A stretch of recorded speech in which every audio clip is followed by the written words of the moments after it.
নবীজি বলেন, কোন বান্দাকে যখন কবরের মধ্যে রাখা হয়, রাখার পর ওয়াতুল্লিয়া, আমাকে আপনাকে মরণের পর যখন বাসতলায় রেখে আসা হবে, আসার পর তুওয়াল্লিয়া, আমাকে আপনাকে যখন পিছনে রাইখা যাহাবা আসহাবুহু, সাথীরা যখন চলে আসবে। একবার কল্পনা আলেন, রাতের বেলা বিছানায় যখন বালিশে যখন মাথাটা লাগানোর পর কল্পনা করেন আমি মারা গেলাম, যাওয়ার পর বাসতলায় কোন কবরের মধ্যে আমাকে রেখে আমার আত্মীয় স্বজন চলে আসছে, ব্যাপারটা কেমন একটু চিন্তা করেন। আল্লাহ নবী কয়, কোন ব্যক্তিকে কবরের মধ্যে রাখার পর তুওয়াল্লিয়া, কবরটা পিছনে রেখা যাবা আসহাবুহু, যখন তার সাথীরা চলে আসে, বাবা চলে আসে, ভাই চলে আসে, সন্তানরা চলে আসে, আত্মীয় স্বজন সবাই চলে আসে, আল্লাহ নবী বলেন বেশি দূর যায় না, হাত্তা ইন্নাহু লা ইয়াসমাউ কুরআনি আলিহিম, আমরা যে হাইটা হাইটা আসি, আমাদের হাঁটার পায়ের জুতার আওয়াজগুলা ওই কবরবাসী শুনতে পায়। শুনে কেন শুনে জানেন? ওই মুহূর্তে তার দেহের মধ্যে আত্মাটা আল্লাহ দিয়ে দেয়। কেন দেয়? ফায়াতিয়ানিহি মালাকান, দুইজন ফেরেশতা তার কাছে আসে। এটা আবু দাউদের বর্ণনা, আর বুখারীর বর্ণনা আতাহু মালাকান ফাআকআদা, আবু দাউদের বর্ণনা ফায়ুকঈদানি, দুই ফেরেশতা এসে তারে বসায়, বসানোর পর তারে প্রশ্ন করে। এর মধ্যে তিন প্রশ্নের মধ্যে একটা প্রশ্ন হলো আল্লাহ নবীর ব্যাপারে জানতে চায়, তাকে চিনুনি? ওই ব্যক্তি ইমানদার হলে যদি তিনটা জবাব সুন্দরভাবে দেয়, আর আল্লাহ নবীর ব্যাপারে যদি বলে আশহাদু আন্না মুহাম্মাদার রাসূলুল্লাহ, আমি সাক্ষী দিচ্ছি তিনি আল্লাহর রাসূল, এই কথা বলার পর ওই ব্যক্তিকে বলা হবে উনজুর ইলা মাকআদিকা মিনান নার, তুমি তোমার জাহান্নামের আসনটার দিকে তাকাও, এটা তোমার জাহান্নামের আসন। তো এই ব্যক্তি জাহান্নামের আসনের দিকে তাকাবে, এরপর বলা হবে আবদালাকাল্লাহু মাকআদাম মিনাল জান্নাহ, জাহান্নামের আসনের পরিবর্তে আল্লাহ তোমাকে জান্নাতের আসন দান করছে। আবু হুরায়রা রাদিয়াল্লাহু তাআলা আনহুর বর্ণনা, তিনি বলেন খরাজা রাসূলুল্লাহ সাল্লাল্লাহু আলাইহি ওয়াসাল্লাম যাতা ইয়াউমিন আও যাতা লাইলা, একদিন রাতে অথবা দিনে রাসূল বাসা থেকে বের হলেন। কোথা থেকে বের হইছে? রাতে বা দিনে। বের হওয়ার পর আসছে, আয়েশা দেখে ফাইদা হুয়া বিআবি বকর ওয়া উমর, নবীজি দেখে আবু বকর ওমর বসা। আবু হুরায়রা রাদিয়াল্লাহু তাআলা আনহু বলেন, নবীজি বাসা থেকে বের হয়েছে, বের হয়ে দেখে আবু বকর ওমরও বসা। এই হাদিসটা একটু মন দিয়ে সবাই শুনেন আর নিজেদের জীবনটা একটু চিন্তা করেন। নবীজি তাদের দুইজনকে প্রশ্ন করলেন, আবু বকর এবং ওমর, এই দুই সাহাবী, বিখ্যাত দুই সাহাবীকে প্রশ্ন করলেন, আচ্ছা তোমরা এখানে এই মুহূর্তে কেন? মা আখরাজাকুমা ফি হাদিহিস সাআ, এই সময়ে তোমরা এখানে কেন? অসময়ে মানে এই সময় মানে অসময়ে, আরে এই সময়ে তোমরা এখানে কেন? এই হাদিস দ্বারা বোঝা যায় সাধারণত যে সময় মানুষ ঘর থেকে বেশি একটা বের হয় না, ওই সময়ে নবীও বের হইলেন, আবু বকরও বের হইছে, ওমরও বের হইছে। নবী বের না হইলে জিজ্ঞাসা করে কেন? আবু বকর ওমর জবাব দিলেন, আহারে কি জবাব দেয় দেখেন, ক্বালাল জুউ ইয়া রাসূলুল্লাহ, হুজুর খিদা লাগছে, ক্ষুধার কারণে বের হইছে। সম্পদ সব সেরেছে মক্কায়, নবীর সাথে চলে এসেছে মদিনায়। নবীজি যে জবাবটা দিলেন, আল্লাহ নবী বললেন আল্লাযী নাফসি বিয়াদিহি আখরাজানিল্লাযী আখরাজাকুমা। আবু বকর ওমরকে আল্লাহ নবী বলেন, আল্লাহর কসম আবু বকর ওমর, তোমরা যে ক্ষুধার কারণে বের হয়েছো, আমিও ক্ষুধার কারণে বের হইছি।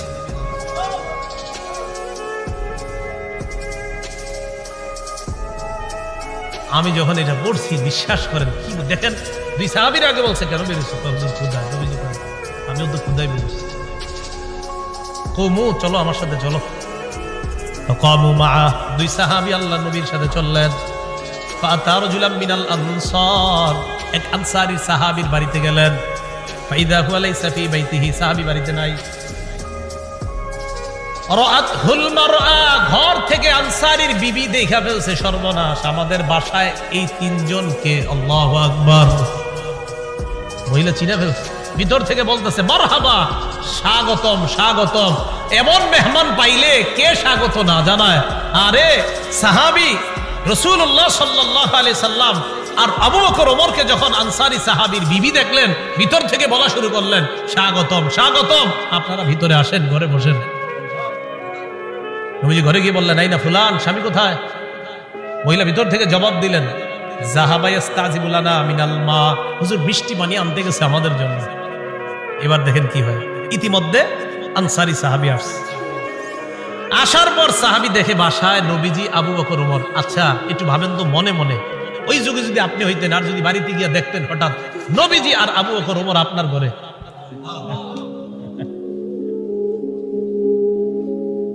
সাহাবী দেখে কি কয়, মা আহাদুল ইয়াউমা আকরামা আদিয়াফা মিন্নি। সাহাবী কয়, আজকে আমার চাইতে শ্রেষ্ঠ মেহমান, আজকে আমি যে শ্রেষ্ঠ মেহমানদেরকে পাইছি, আমার চাইতে শ্রেষ্ঠ ভাগ্যবান আর শ্রেষ্ঠ মেজবান আর কেউ নাই। আমি এমন তিনজন মেহমান পাইছি। তাড়াতাড়ি বাগানে গেছে, খেজুর বাগানে। যা আবিল আজব, খেজুরের ছড়ি নিয়ে আসছে, ফিহি বুসরুন ওয়া রতবুন ওয়া ইয়াবিস, শুকনা খেজুর আছে, ভিজা খেজুর আছে, কাঁচা খেজুর আছে। আইনা কয়, যেটা বলছে না। আখাযাল মুদিয়া, ছড়ি নিছে, চাকু নিছে। কই যাও? হুজুর পশু জবাই করতে। আপনার ছড়ি পেরেশান হয়ে গেছে, আমি এই তিন মেহমান দেখে কেমনে না পশু জবাই করতে। তুমি কই, ইয়া কাওয়াল খালু, এই তুমি আবার মাথা গরম করে দুধ আলু কোনো পশুরে জবাই করবে? দুধ দেয় যে পশু, বর্তমানে দুধ দিতেছে, এরকম পশু জবাই করবে? স্বাভাবিক একটা বকরি জবাই করবে। নবীজিরে গোশত দিয়ে, খেজুর দিয়ে, মিষ্টি পানি দিয়ে মেহমানদারি করলেন। করার পর যে কথাটা নবী বলছে, এটা বলার জন্য আপনার প্রতি লম্বা হাদিসটা শোনাই। নবীজি আবু বকর ওমরকে বললেন, আবু বকর ওমর, বাহিরে আসছিলেন কিভাবে বলো তো? হুজুর ক্ষুধায় আমাদের বাইরে গেছে। নবীজি আবু বকর ওমরকে বললেন, এখন খাইছো? নবীজি বললেন, লাতুস আলুনা আন হাযা ইয়াউমুল কিয়ামাহ, এই যে খানাগুলা খাইছো না, পেট ভরছো না, এই ব্যাপারেও কিয়ামতের ময়দানে আল্লাহর কাছে জবাব দিতে হবে। অবশ্যই অবশ্যই তোমাদেরকে এই ব্যাপারে জিজ্ঞাসা করা হবে। এই খানা খেয়ে আল্লাহর ইবাদত করছো কিনা? এই খানা খেয়ে তুমি সঠিকভাবে চলছো কিনা? আল্লাহ তোমারে খাওয়াইছে, খাওয়ানোর পর আল্লাহর হুকুম তুমি পালন করছো কিনা? এই ব্যাপারে জিজ্ঞাসা করো। বুঝাইতে চাইলাম, এই সূরা তাকাসুরের শেষে কি বলতেছে দেখেন। প্রথম দিকে বললেন, সম্পদের কারণে আমারে দিলা যাও। এরপরে বললেন, ওমরকে স্মরণ করো। শেষের দিকে বললেন, এই নিয়ামতের ব্যাপারে জিজ্ঞাসা করবো কিন্তু। আল্লাহ বলেন, আল্লাহুম্মা তাকাসুরু হাত্তা যুরতুমুল মাকাবির। সম্পদের প্রাচুর্যতা, প্রাচুর্যের প্রতিযোগিতা তোমাদেরকে আল্লাহ থেকে বিমুখ করে দিয়েছে, আল্লাহ থেকে দূরে সরায় দিয়েছে। তাহলে আল্লাহকুম তোমাদেরকে ভুলিয়ে দিয়েছে, আর তাকাসুর প্রাচুর্যের প্রতিযোগিতা আল্লাহ থেকে ভুলিয়ে দিয়েছে, ভুলিয়ে রেখেছে, তোমাদেরকে গাফিল করে রেখেছে। কতদিন? হাত্তা যুরতুমুল মাকাবির, কবরে যাওয়া পর্যন্ত তোমাদের এই প্রতিযোগিতা চলতেই থাকবে। কবরে যাওয়া পর্যন্ত তোমাদের এই প্রতিযোগিতা চলতেই থাকবে। এই কথাটা আল্লাহ রাব্বুল আলামিন জানিয়ে দিলেন। সহিহ বুখারীর বর্ণনা ৬৪২৫ নম্বর হাদিস। এই হাদিসটা বোঝার আগে বুঝেন, বাহরাইনের গভর্নর নবীজি যাকে বানিয়েছিলেন তার নাম আলা ইবনুল হাজরামি, নবীর এক সাহাবী। তাকে নবীজি বাহরাইন দেশের আমির বানাইলেন। বাহরাইনের নাম শুনি না আমরা? বাহরাইনের আমির বানাইলেন যাকে, তার নাম আলা ইবনুল হাজরামি। এই আলা ইবনুল হাজরামিকে রাসূলুল্লাহ সাল্লাল্লাহু আলাইহি সাল্লাম বাহরাইনের আমির বানায় দিলেন। এখন বাহরাইনের সাথে রাসূলের চুক্তি হয়েছে। চুক্তিটা হলো এই, বাহরাইন মুসলমানদের অধীনে থাকবে, তারা ট্যাক্স দিবে, কর দিবে, জিজিয়া দিবে। নবীজি কি করলেন, তার এক সাহাবীকে পাঠাইলেন বাহরাইন থেকে কর বা জিজিয়া বা ট্যাক্স নিয়ে মদিনা আসার জন্য। এতটুকু কথা বুঝছেন? নবীজির অধীনস্থ এক ব্যক্তি বাহরাইনের আমির। নবীজি মদিনা থেকে আরেক সাহাবীকে পাঠাইলেন, যাও বাহরাইনের ট্যাক্স গুলা নিয়ে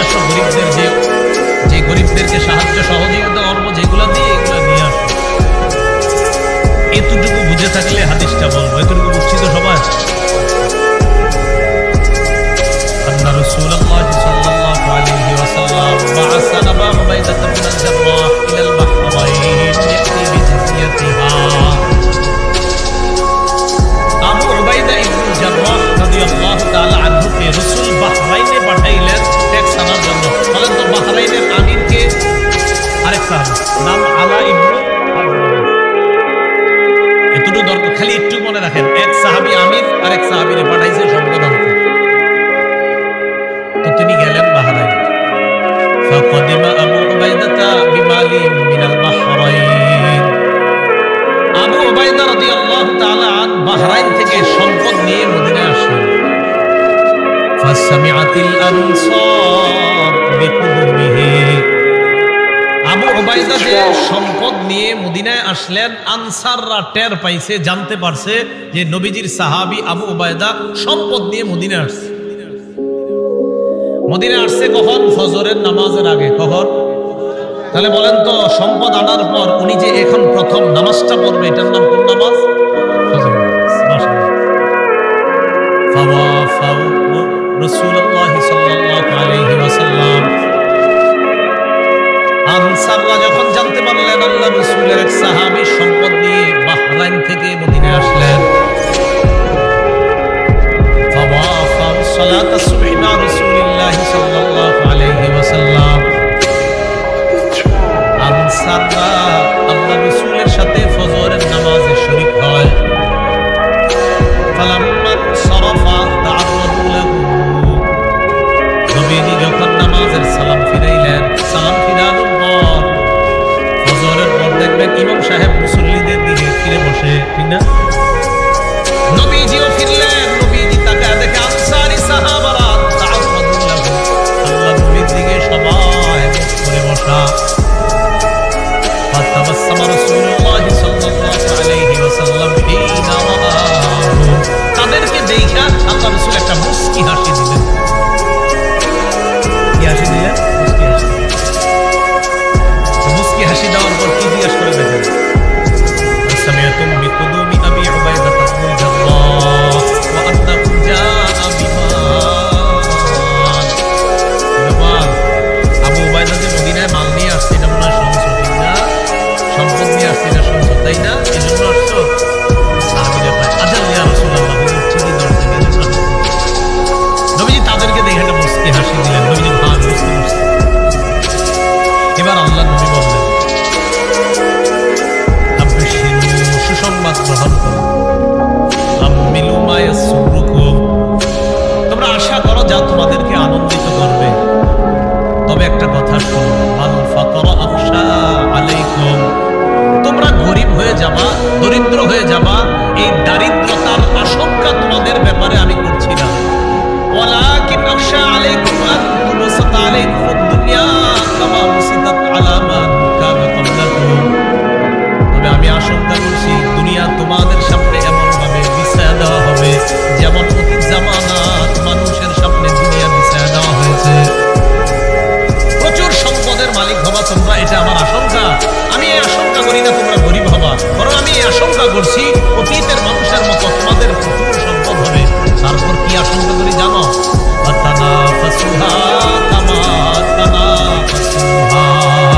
আমার আশঙ্কা তারা যেমন সম্পদের প্রতিযোগিতা করছে, তোমরাও সম্পদের প্রতিযোগিতা করবা, এটা আমার আশঙ্কা।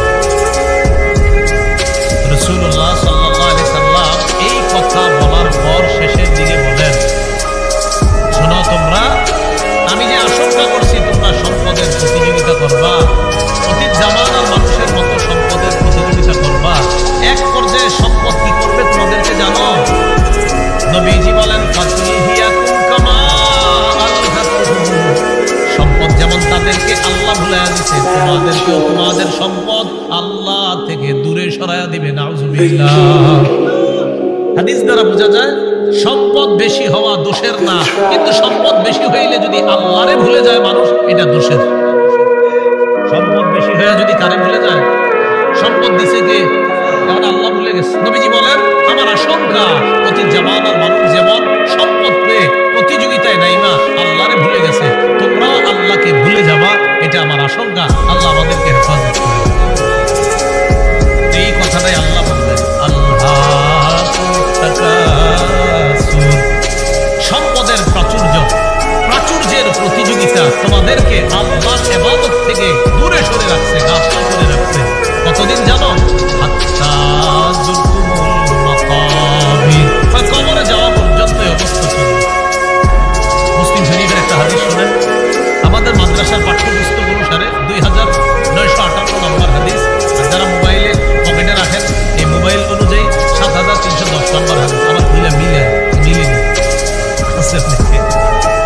শরীফের আপনারা যারা মোবাইলে অ্যাপস চালান সেটাতে ৭,৩১০ দেখেন 100%। আর আমাদের মাদ্রাসার পাঠ্যপুস্তক অনুসারে ২৯৫৮ নম্বর হাদিস।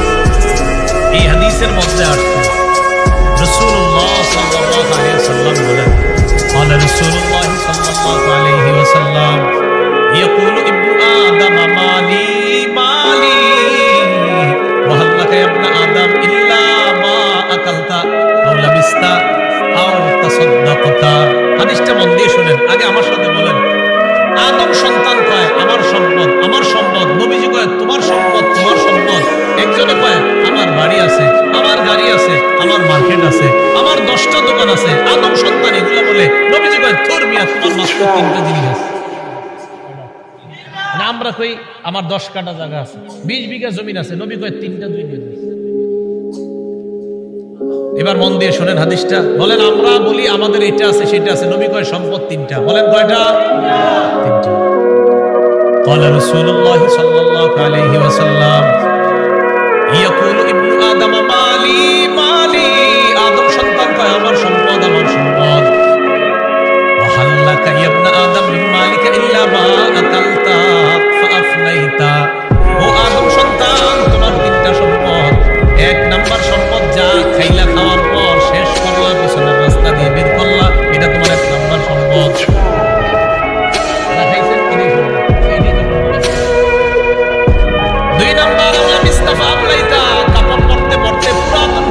অথবা খাটু হয়ে গেছে, ছিঁড়ে গেছে, এখন আর বড় না, এই কাপড়ই তোমার সম্পদ। সদকা করতে করতে কিছু সম্পদ তুমি কমিয়েছিলা, তোমার মনে হচ্ছে তোমার সম্পদ কমে গেছে। আমি নবী বলে গেলাম তোমার এই সম্পদটা কমে নাই, এটাও তোমার সম্পদ। মরণের পর আল্লাহর কাছে পেয়ে যাইবা। আমরা তো অনেকগুলো, নবীজি কয় কয়টা? যা খাইছো, যা পরিধান করছো,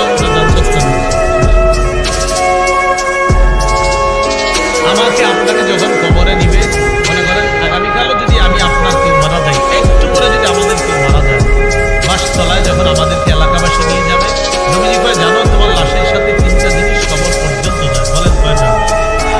قال رسول الله صلى الله عليه وسلم يتبع الميت ثلاثة। আল্লাহ নবী বলেন কবর পর্যন্ত মৃত ব্যক্তির সাথে 3টা জিনিস যায়। 1 নাম্বার আল আহাল, পরিবার যায়। 2 নাম্বার আল মাল, সম্পদ যায়। 3 নাম্বার আল আমাল, আমলনামা যায়। বলেন কবর পর্যন্ত আমার আপনার লাশের সাথে কয়টা জিনিস যাবে? 1 নাম্বার পরিবার, বলেন 1 নাম্বার। 2 নাম্বার সম্পদ, 1 নাম্বার। 2 নাম্বার, 3 নাম্বার আমল। এবার নবীজি বলেন ইয়ারজিউ ইসনান, 3টার মধ্যে 2টা ফিরে আসবে।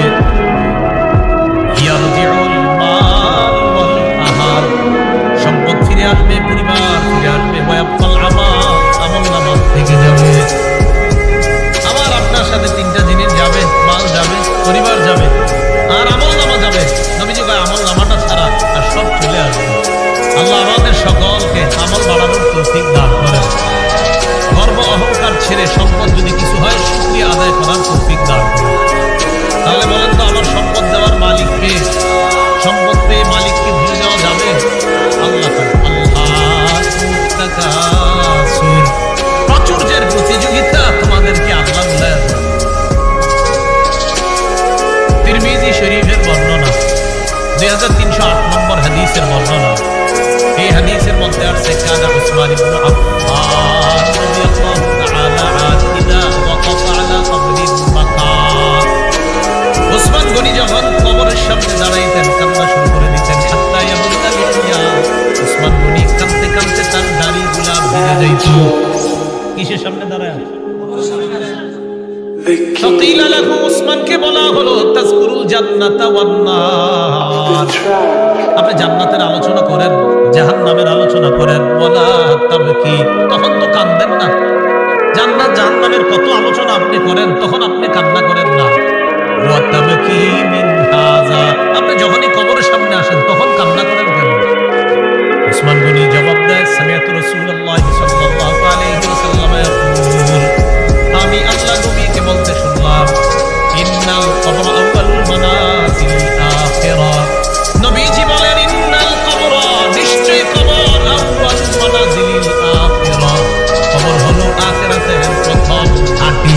আমাকে আপনাকে বাসতলায় রেখে আসার পর আমার আপনার প্রথম ঘাঁটির নাম কবর। বলেন কি নাম?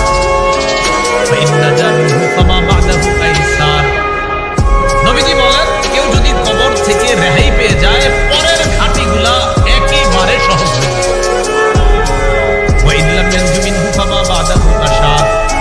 কবর থেকে যদি কেউ মুক্তি না পায় পরের ঘাঁটিগুলা কঠিন হয়ে যাবে। বলেন এরপর হাদিসের শেষে বলে রাসূলুল্লাহ সাল্লাল্লাহু আলাইহি ওয়াসাল্লাম, নবীজি বলেন মা রাআইতু মানজারান ক্বাত ইল্লা ওয়াল কবর আফযাউ মিন। নবীজি বলেন শোনো, কবরের চাইতে এত ভয়ঙ্কর কোন দৃশ্য আমার জানা নাই। নবীজি বলেন কবরের চাইতে এমন ভয়ঙ্কর কোন দৃশ্য আমার জানা নাই। আল্লাহ আমাকে আপনাকে এই প্রথম ঘাঁটিতেই যেন হেফাজত করে। চিন্তা করবেন মাঝে মাঝে শুয়ে যদি চোখটা লাগান, তো চোখ লাগাইলে দেখবেন কিচ্ছু দেখা যায় না। হ্যাঁ, কবরে যাবেন না, কিছু দেখা যাবে না, অন্ধকার। হ্যাঁ অন্ধকার, কবর যে অন্ধকার। আচ্ছা, কবর যে অন্ধকার এটাও হাদিসে আছে। মুসলিম শরীফের 2104 নম্বর হাদিস, মাদ্রাসা পাঠ্যপুস্তক অনুসারে 956 নম্বর হাদিস। এই হাদিসের মধ্যে আসছে عن أبي هريرة رضي الله تعالى عنه قال أن امرأة سوداء كانت تقوم المسجد أو شابا। একজন কালো মহিলা অথবা একজন কালো যুবক মসজিদ ঝাড়ু দিত। কি ঝাড়ু দিত? আমরা ঝাড়ু দেন মসজিদ না, আমরা শুধু মসজিদ সবার খাদেমের অপেক্ষা থাকবো, নিজেরা ঝাড়ু দিবেন। মসজিদ ঝাড়ু দিলে দিল সাফ হয়, পরিষ্কার হয়। এক কালো মহিলা অথবা একজন কালো যুবক মসজিদ ঝাড়ু দিত। হঠাৎ মারা গেছে। মারা যাওয়ার পর সাহাবীরা কবর দিয়ে ফেলছে, নবীরে জানার প্রয়োজন মনে করে নেই। বিষয়টা এমন আর কি, মারা গেছে। নবীজি সাল্লাল্লাহু আলাইহি সাল্লাম প্রশ্ন করলেন, আচ্ছা ওই কালো মহিলাটা নাকি কালো যুবকটা, হয়তো মহিলা হতে পারে না যুবক, আচ্ছা ওই কালো যুবকটা কোথায় ঝাড়ু দিতেন? সাহাবীগণ বললেন শুধু মারা গেছে। আচ্ছা মারা গেছে মানে আফালা কুনতুম আযানতুমুনি, তো আমাকে জানাবা না তোমরা? হাদিসের মধ্যে আছে কান্নাহু সাব্বারু আমরাহা আও আমরা। সাহাবীরা বিষয়টা হালকা মনে করছে, তাই নবীরে জানায় না যে আমারে জানাইলো না কেন? দুল্লুনি আলা কবরিহা আও আলা কবরিহি, তাড়াতাড়ি তার কবর আমারে দেখাও, নিয়ে যাও। ফাদাল্লুহু আলা কবরিহা আও আলা কবরিহি, আল্লাহ রাসূলকে তার কবরের কাছে নিয়ে যায়। নিয়ে যাওয়ার পর ফাসাল্লা আলাইহা, আল্লাহ রাসূল জানাজার নামাজ পড়লেন। আপনারা মানে আমল রাসূলের জন্য কাজ। জানাজার নামাজ পড়ার পর আল্লাহ নবী বললেন ইন্না হাযিহিল কুবুর মামলুআতুন যুলমান আলা আহলিহা।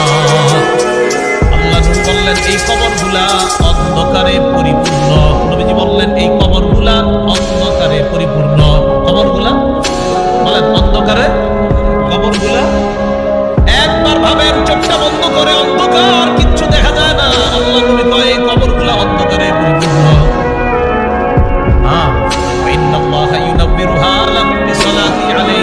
আমি আশা করি আমি আজকে নামাজ পড়ার কারণে আল্লাহ তাদের কবরগুলা আলোকিত করে দিবে। খাঁটি ইমানদার যদি হন, যদি ইমান নিয়ে যেতে পারেন, তো আপনার কবর আল্লাহ আলোকিত করে দিবেন। আলাদা মোমবাতি দিতে হবে না। ঈশ্বরের কবর দেওয়ার সময় বাতি জাতি কত কিছু দেন না, এগুলো দিতে হবে না। ঈশ্বর যদি ভালো হয় এমনি কবর আল্লাহ আলোকিত করে দিবেন।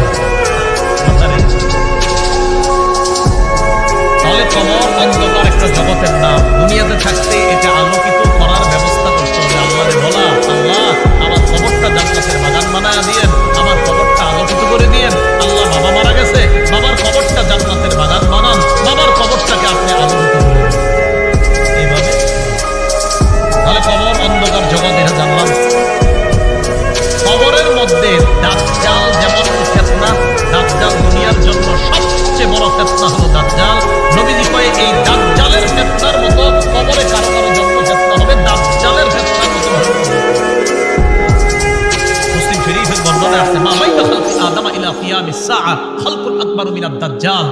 আদম নবী থেকে কিয়ামত পর্যন্ত যত সৃষ্টি আছে এর মাঝে সবচেয়ে ভয়ঙ্কর সৃষ্টি হলো দাজ্জাল। দাজ্জাল নবীজি কয় কারো কারো কবরের অবস্থা হবে এই দাজ্জালের ফিতনার মতো।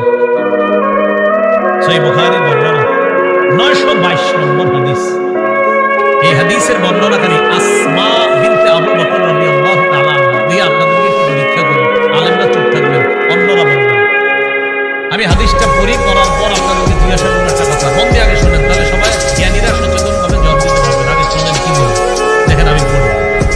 আন আসমা বিনতি আবি বকর সিদ্দিক রাদিয়াল্লাহু তাআলা আনহা قالت دخلت على عائشة।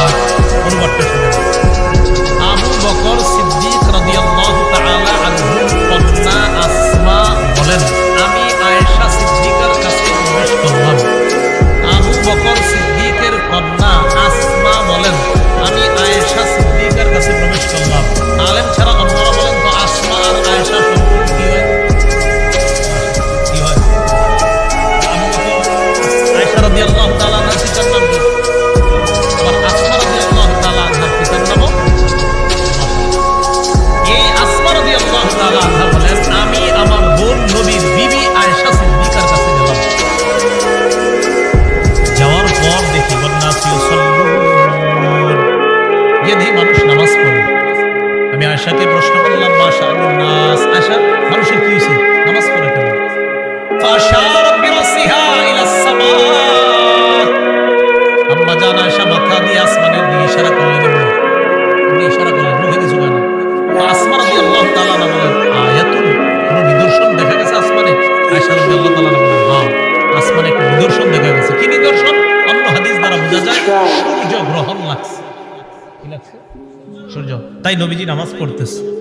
তো আসমা রাদিয়াল্লাহু তাআলা আনহা বলেন, আমরা যারা নারীরা ছিলাম আমরা একদম পিছনে, সবাই ওখানে আছে।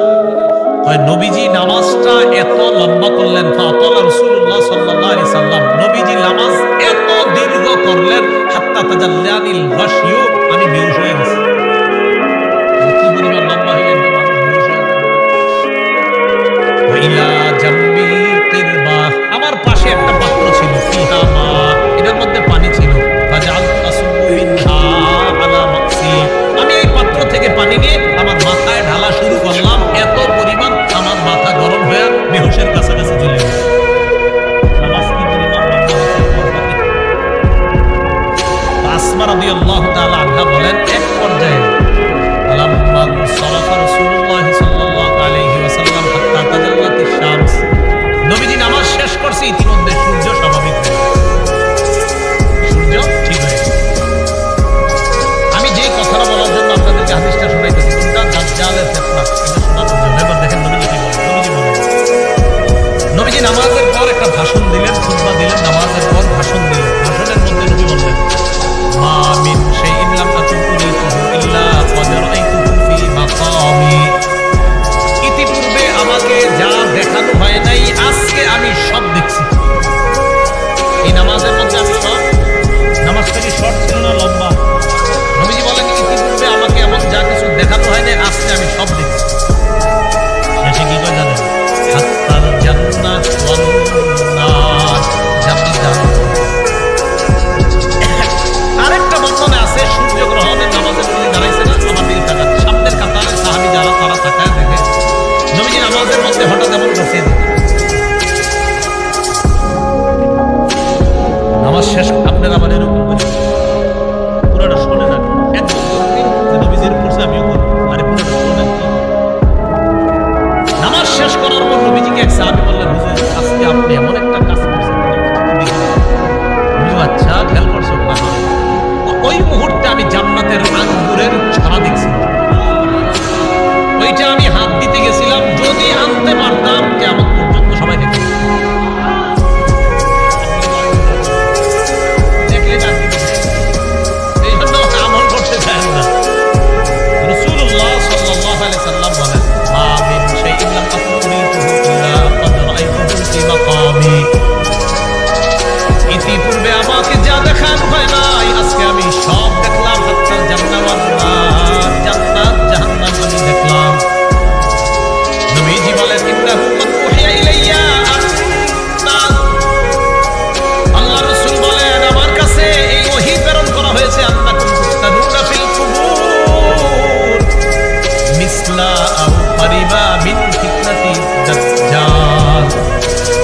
নবী বলেন আমার কাছে এই ওহী দেওয়া হয়েছে তোমরা কবরের মধ্যে অনেক এমন ফিতনার মধ্যে পড়বা যে ফিতনাটা হবে দাজ্জালের ফিতনার মতো ফিতনা। বলেন নাউযুবিল্লাহ। বিশ্বাস করেন দাজ্জালের ব্যাপারে আমি পড়ছি বলে আপনাদেরকে বলে বুঝাইতে পারতেছি না, তো আমি বুঝতেছি যদি দাজ্জালের ফিতনাটা হয় তো কত বড় ভয়ঙ্কর ফিতনা হবে। আমি সবগুলা কথা বললে বুঝতে পারতেন যে দাজ্জাল কতটা ভয়ঙ্কর ফিতনার নাম। রাসূল বললেন কবরে অনেকের এই ফিতনা হবে দাজ্জালের মতো কঠিন ভয়ঙ্কর। আল্লাহ আমাদেরকে হেফাজত করেন। আল্লাহ কয় এই কবর পর্যন্ত তোমরা সম্পদের প্রতিযোগিতা চলে, যে কবরে এই অবস্থা হবে আর তোমরা সম্পদ দিয়ে ব্যস্ত। সহিহ বুখারীর বর্ণনা 1372 নম্বর হাদিস। এই হাদিসের বর্ণনাকারী আম্মা জান আয়েশা সিদ্দিকা রাদিয়াল্লাহু তাআলা আনহা তিনি বলেন আন্না ইয়াহুদিয়াতান দাখালাত আলা আয়েশা সিদ্দিকা রাদিয়াল্লাহু তাআলা আনহা ফাসালাত আন আযাবিল কবর। এক ইহুদি নারী আম্মা জান আয়েশার কাছে এসে কবরের আযাব সম্পর্কে জিজ্ঞাসা করছে। আম্মা জান আয়েশা সিদ্দিকা রাদিয়াল্লাহু তাআলা আনহা জবাব দিলেন আযাকিল্লাহু মিন আযাবিল কবর। আল্লাহ তোমারে গজবে কবরের আযাব থেকে হেফাজত করুন। এটা আম্মা জান বইলা নবীজির কাছে গেছে। ফাসালাত আয়েশা রাসূলুল্লাহ সাল্লাল্লাহু আলাইহি ওয়াসাল্লাম আন আযাবিল কবর। আম্মা জান আয়েশা আল্লাহর রাসূলকে কবরের আযাব সম্পর্কে জিজ্ঞাসা করলেন। আল্লাহ নবী জবাব দিলেন আযাবুল কবর, হ্যাঁ কবরের আযাব সত্য। বলেন কবরের আযাব সত্য। তাহলে কবরের আযাব কি বলেন তো? সত্য। এটা নবীজি জানাই দিলেন তার বিবিকে। সহিহ বুখারীর 1338 নম্বর হাদিস। এই হাদিসের মধ্যে আসছে قال رسول الله صلى الله عليه وسلم العبد اذا وضع في قبره। নবীজি বলেন কোন বান্দাকে যখন কবরের মধ্যে রাখা হয়, রাখার পর ওয়াতুলিয়া, আমাকে আপনাকে মরণের পর যখন বাসতলায় রেখে আসা হবে, আসার পর তুওয়াল্লিয়া, আমাকে আপনাকে যখন পিছনে রাখা, যাহাবা আসহাবুহু, সাথীরা যখন চলে আসবে। একবার কল্পনা আলেন রাতের বেলা বিছানায় যখন বালিশে যখন মাথাটা লাগানোর পর কল্পনা করেন আমি মারা গেলাম, যাওয়ার পর বাসতলায় কোন কবরের মধ্যে আমাকে রেখে আমার আত্মীয় স্বজন চলে আসছে, ব্যাপারটা কেমন একটু চিন্তা করেন। আল্লাহ নবী কয় কোন ব্যক্তিকে কবরের মধ্যে রাখার পর তুলিয়া, কবরটা পিছনে রেখা যাবা আসহাবুহু, যখন তার সাথীরা চলে আসে, বাবা চলে আসে, ভাই চলে আসে, সন্তানরা চলে আসে, আত্মীয় স্বজন সবাই চলে আসে। আল্লাহ বলেন বেশি দূর যায় না, হাত্তা ইন্নাহু লাসমা ফারআনি আলিহিম, আমরা যে হাইটা হাইটা আসি আমাদের হাঁটা পায়ের জুতার আওয়াজগুলা ওই কবরবাসী শুনতে পায়। কেন শুনে জানেন? ওই মুহূর্তে তার দেহের মধ্যে আত্মাটা আল্লাহ দিয়ে দেয়। কেন দেয়? ইয়াতিয়ানিহি মালাকান, দুইজন ফেরেশতা তার কাছে আসে। এটা আবু দাউদের বর্ণনা, বুখারীর বর্ণনা। আতাহু মালাকান ফাআকআদা, আবু দাউদের বর্ণনা ফায়ুকঈদানি, দুই ফেরেশতা এসে তারে বসায়। বসানোর পর তারে প্রশ্ন করে। এর মধ্যে তিন প্রশ্নের মধ্যে একটা প্রশ্ন হলো আল্লাহর নবীর ব্যাপারে জানতে চায়, তাকে চিনুনি? ওই ব্যক্তি ইমানদার হলে যদি তিনটা জবাব সুন্দরভাবে দেয়, আর আল্লাহর নবীর ব্যাপারে যদি বলে আশহাদু আন্না মুহাম্মাদার রাসূলুল্লাহ, আমি সাক্ষী দিচ্ছি তিনি আল্লাহর রাসূল, এই কথা বলার পর ওই ব্যক্তিকে বলা হবে উনজুর ইলা মাকাদিকা মিনান নার, তুমি তোমার জাহান্নামের আসনটার দিকে তাকাও, এটা তোমার জাহান্নামের আসন। ওই ব্যক্তি জাহান্নামের আসনের দিকে তাকাবে। এরপর বলা হবে আবদালাকাল্লাহু মাকআদাম মিনাল জান্নাহ, জাহান্নামের আসনের পরিবর্তে আল্লাহ তোমাকে জান্নাতের আসন দান করেছে। আল্লাহ কয় এই কবরে তুমি থাকতে হবে, আমরা থাকতে হবে। আল্লাহুম তাকাসুরু হাত্তা যুরতুমুল মাকাবির, কবর পর্যন্ত সম্পদের প্রতিযোগিতা তোমাদের চলছে। সূরা মুনাফিকুনে আল্লাহ বলেন ইয়া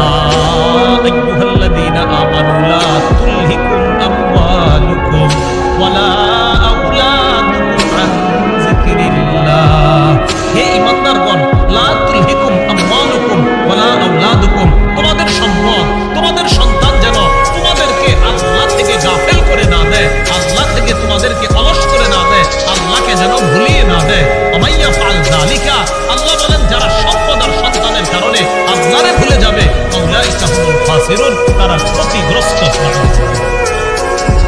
বলেন সম্পদ দেয় কে? 10 তলা 20 তলার বাড়ির মালিক বানায় কে? 10 তলা 20 তলা হালাল পন্থায় হওয়াটা দোষের না। দোষ কোনটা? যে আল্লাহ মালিক বানাইছে তাকে বুঝে আসছে। তো আল্লাহ কয় তোমাদের এই প্রতিযোগিতা চলবে কবর পর্যন্ত। কতদিন? কবর পর্যন্ত। ক্বালা রাসূলুল্লাহ সাল্লাল্লাহু আলাইহি ওয়াসাল্লাম, নবীজি সাল্লাল্লাহু আলাইহি ওয়াসাল্লাম বলেন, লা ইয়াজালু কলবুল কাবীরি শাবান ফিসনাতাইন। আল্লাহ নবী বলেন বুড়া মানুষের অন্তর দুই ক্ষেত্রে যুবক হয়। আরে বৃদ্ধ মানুষ কি বৃদ্ধ হয় না যুবক হয়? বৃদ্ধ হয়। কলবটা দুই ক্ষেত্রে যুবক হয়। কোন ক্ষেত্রে?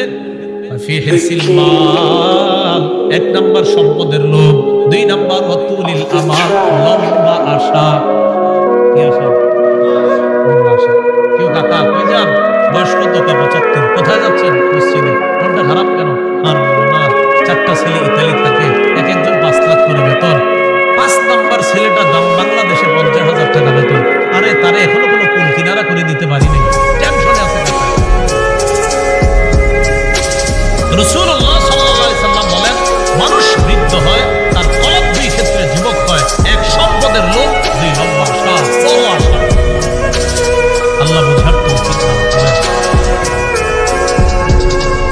আল্লাহ সাল্লাল্লাহু আলাইহি সাল্লামের সাহাবী আব্দুল্লাহ ইবনে মাসউদ বলেন, রাসূলুল্লাহ সাল্লাল্লাহু আলাইহি ওয়াসাল্লাম ফাদলাল্লাহা, জানিসটা বুঝতে হবে। নবীজি একটা চতুর্ভুজ আঁকলেন। ওই অঙ্কের ছাত্ররা ঢোকায় কি আঁকলেন?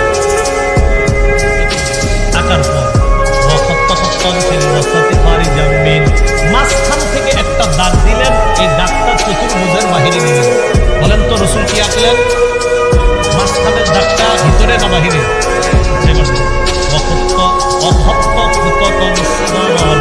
মাঝখানে ছোট ছোট কিছু দাগ দিচ্ছে। এটা চতুর্ভুজ, মাঝখানে ছোট ছোট কিছু দাগ, আর মাঝে একটা বড় দাগ। এই আশেপাশে কিছু ছোট ছোট দাগ, মাঝখানে লম্বা একটা দাগ। বলেন তো লম্বাটা কি ভিতরে আছে না বাহিরে? একটু বুঝছেন কথা। সুম্মা ক্বালা রাসূলুল্লাহ সাল্লাল্লাহু আলাইহি ওয়াসাল্লাম, নবীজি বলেন হাদাল ইনসান, মাঝখানের দাগটা হলো মানুষ। মাঝখানের দাগটা হাদাল্লাযী মুহীতুন বিহি আও ক্বাদ আহাতা বিহি আজালু, চারদিকের চতুর্ভুজটা এটা হলো তার আয়ু, জীবন। এবার বলেন চারপাশে এই যে চতুর্ভুজটা, মাঝের দাগটা, বলেন মাঝের দাগ, চতুর্ভুজ, চতুর্ভুজ আয়ু মানে জীবন। এই জীবন, এটা তার জীবন, মাঝে মানুষ। দাগ কি শেষ না? মাঝের ছোট ছোট কিছু আছে। মাঝের ছোট ছোট দাগগুলা হাদিহিল আ'রাজ, এগুলা তার পেরেশানি, বিপদ, বালা মুসিবত, রোগ বিমারি। একটা আসে ভালো হয়, আর একটা আসে। এরকম চলেনি জীবনে, একটার পর একটা আসতে থাকে। এই আসতে আসতে এক পর্যায়ে আবার জিজ্ঞাসা করছে চারদিকের দাগ, মাঝের দাগ, ছোট্ট ছোট্ট দাগগুলা বালা মুসিবত, বিপদ আপদ, ব্যস্ততা। মাঝখানের দাগটা কি চতুর্ভুজের ভিতরে না বাহিরে? নবীজি বলেন মানুষ মারা যায়, বাহিরে যেই দাগটা এটা হলো তার আশা। মানুষ মারা যায়, আশাগুলো থেকে যায়। আশা কি জীবনের ভিতরে না বাইরে? এই যে মানুষ, ওর আশা হলো এত বড়, ও হলো একটু।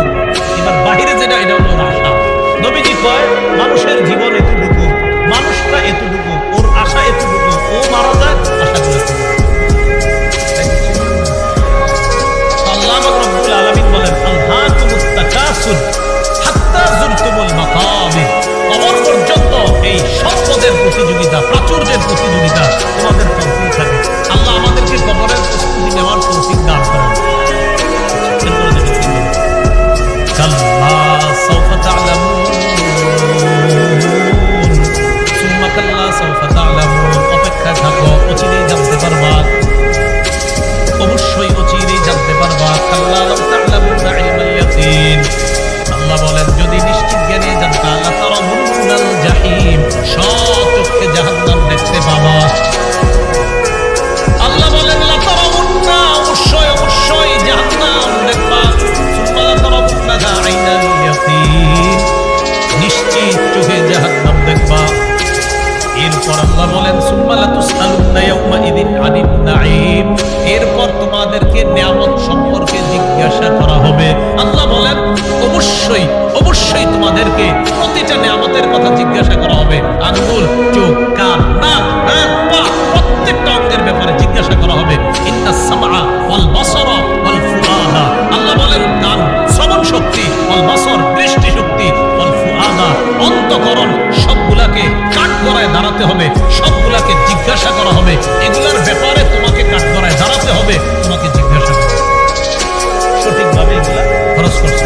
এবার একটা হাদিস বলেন তো, নিয়ামতের ব্যাপারে জিজ্ঞাসা করা হবে কিনা? আজকে রাতে ভাত খাইছে, খাবার রাতের খাবার কারা কারা খাইছে? ভাত করে আমরা খান নাই রাতের খাবার, খাবেন ইনশাআল্লাহ নাকি? দুপুরের খাবার কারা কারা খাইছে? একটা হলো। এবার হাদিস মুসলিম শরীফের 4208 নম্বর হাদিস।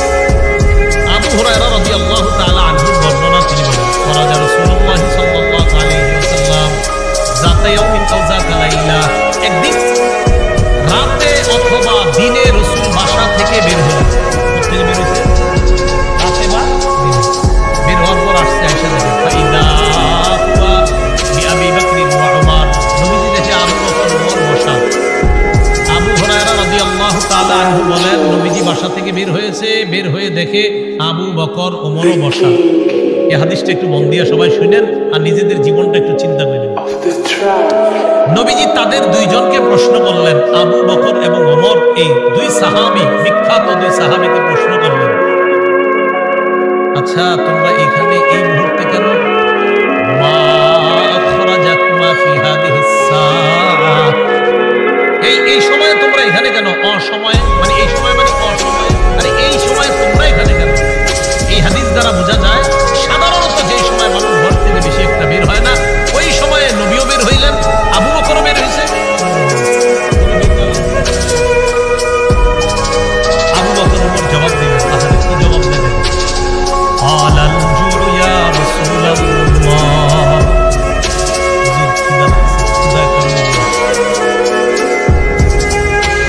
সম্পদ সব ছেড়ে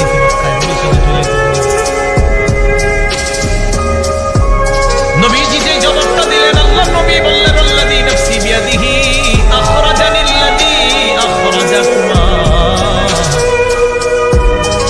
আবু বকর ওমরকে আল্লাহ নবী বলেন, আল্লাহর কসম আবু বকর ওমর, তোমরা যে ক্ষুধার কারণে বের হয়েছো, আমিও ক্ষুধার কারণে বের হয়েছি।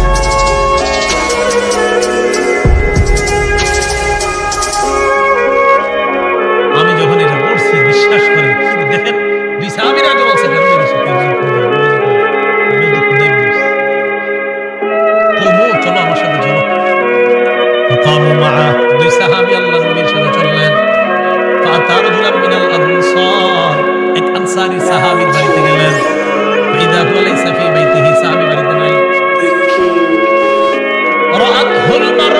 ঘর থেকে আনসারীর বিবি দেখে বলছে, সর্বনাশ, আমাদের বাসায় এই তিনজনকে। আল্লাহু আকবার। মহিলা চিনা ফেলছে, ভিতর থেকে বলতেছে মারহাবা, স্বাগতম স্বাগতম। এমন মেহমান পাইলে কে স্বাগত না জানায়? আরে সাহাবী রাসূলুল্লাহ সাল্লাল্লাহু আলাইহি সাল্লাম আর আবু বকর ওমরকে যখন আনসারী সাহাবীর বিবি দেখলেন, ভিতর থেকে বলা শুরু করলেন, স্বাগতম স্বাগতম, আপনারা ভিতরে আসেন, ঘরে বসেন। মহিলা ঘরে গিয়ে বললেন, এই না ফুলান, স্বামী কোথায়? মহিলা ভিতর থেকে জবাব দিলেন, যাহাবা ইস্তাজিরু লানা মিনাল্লাহ, হুজুর বৃষ্টি পানি আনতে গেছে আমাদের জন্য। এবার দেখেন কি ইতিমধ্যে আনসারী সাহাবী আসছে। আসার পর সাহাবী দেখে বাসায় নবীজি আবু বকর ওমর। আচ্ছা একটু ভাবেন তো মনে মনে, ওই যুগে যদি আপনি হইতেন আর যদি বাড়িতে গিয়ে দেখতেন হঠাৎ নবীজি আর আবু বকর ওমর আপনার ঘরে।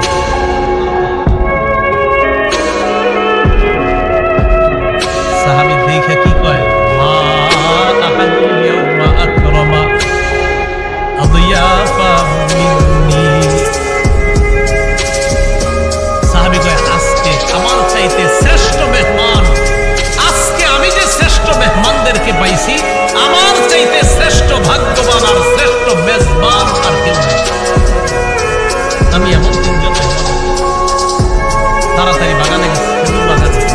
যা আবিল আজ, খেজুরের ছড়ি নিয়ে আসছে, ফিহি বুসরুন ওয়া রতবুন ওয়া ইয়াবিস, শুকনা খেজুর আছে, ভিজা খেজুর আছে, কাঁচা খেজুর আছে। তাই না কয়, যেটা মন চাই না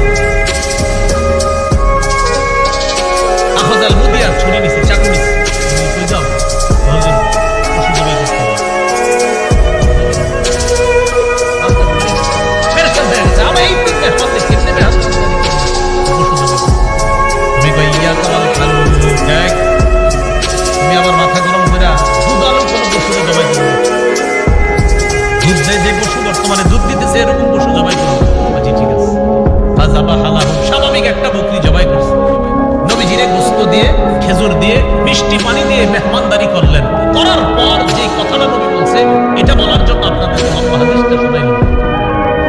নবীজি আবু বকর ওমরকে বললেন, আবু বকর ওমর, বাহিরে আসছিলা কিভাবে বলো তো? ক্ষুধায় আমাদের বাহিরে আসছে। নবীজি কয়, আবু বকর ওমরকে বললেন, এখন খাইছো? নবীজি বললেন, এই যে খানাগুলা খাইছো না, পেট ভরছো না, এই ব্যাপারেও কিয়ামতের ময়দানে আল্লাহর কাছে জবাব দিতে হবে। অবশ্যই অবশ্যই তোমাদেরকে এই ব্যাপারে জিজ্ঞাসা করা হবে। এই খানা খেয়ে আল্লাহর ইবাদত করছো কিনা, এই খানা খেয়ে তুমি সঠিকভাবে চলছো কিনা, আল্লাহ তোমারে খাওয়াইছে, খাওয়ানোর পর আল্লাহর হুকুম তুমি পালন করছো কিনা, এই ব্যাপারে জিজ্ঞাসা করা। বুঝাইতে চাইলাম, এই সূরা তাকাসুরের শেষে কি বলতেছে দেখেন। প্রথম দিকে বললেন সম্পদের কারণে আমাদের ভুলে যাও, এরপরে বললেন আমাকে স্মরণ করো, শেষের দিকে বললেন এই নিয়ামতের ব্যাপারে জিজ্ঞাসা করবো, কিন্তু এত এত সম্পদ দিলাম মনে করবো না এমনি ছেড়ে দিব, আমি আল্লাহ আমি সব জিজ্ঞাসা করবো। এই সূরা থেকে প্রধান তিনটা আমাদের শিক্ষা।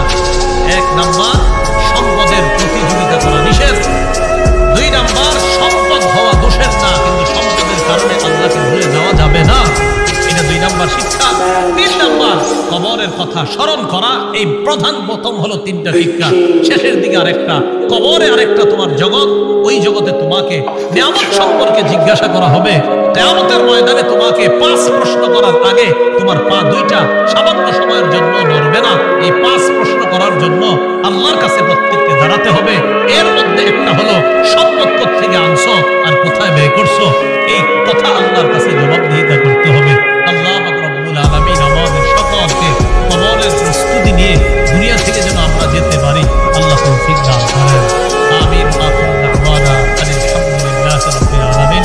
মাদ্রাসার প্রতিষ্ঠাতা যিনি, তার জন্য দোয়া করব, এলাকাবাসী সবার জন্য দোয়া করব। আল্লাহুম্মা সাল্লি আলা